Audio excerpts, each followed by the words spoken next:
ఉన్నారు? ఈరోజు మా ఇంట్లో స్పెషల్ సొరకాయ గారెలు చేస్తున్నాను. మన ఆంధ్ర వాళ్ళేమో సొరకాయ గారెలు అంటారు, అటు తెలంగాణ వాళ్ళు ఆనపకాయ అప్పాలు అంటారండి. పేరులో ఏముంది, పేరు ఏదైనా కానీ టేస్ట్ అయితే ఒకలానే ఉంటుందండి, అదిరిపోతుంది.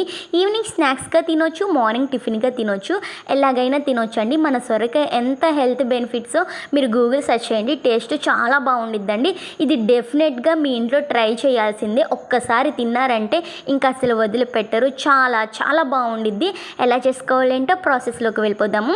నా ప్రీవియస్ వీడియోస్లో నేను సాంబార్ చేసిన దాంట్లో కొంచెం సొరకాయ అయితే మిగిలిపోయింది.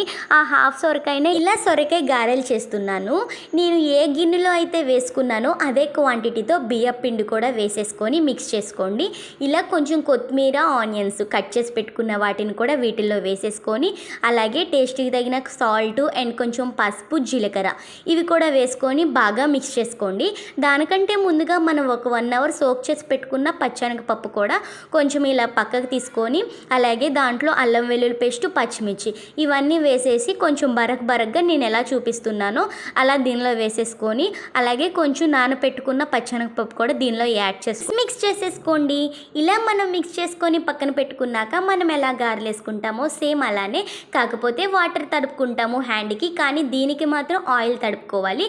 కొంచెం ఆయిల్ యాడ్ చేసుకొని గారెలు ఎలా చేసుకుంటామో ఇలా ఉండలుగా చేసుకొని పల్చగా మనం చెక్కలు ఎలా చేసుకుంటామో సేమ్ అలానే చెక్కల్లాగా చేసుకోండి. టేస్ట్ చాలా బాగుండిద్ది, క్రిస్పీగా బాగుండిద్దండి.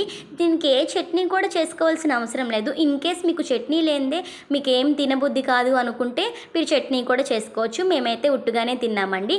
ఇలా బాగా ఆయిల్ హీట్ అయ్యాక మనం చేసుకున్న అప్పాలు కూడా అదేనండి గారెలు, ఇవి కూడా వేసేసుకొని ఇలా గోల్డెన్ కలర్లోకి వచ్చాక ప్లేట్లో సర్వ్ చేసుకొని టేస్ట్ చేసేయండి.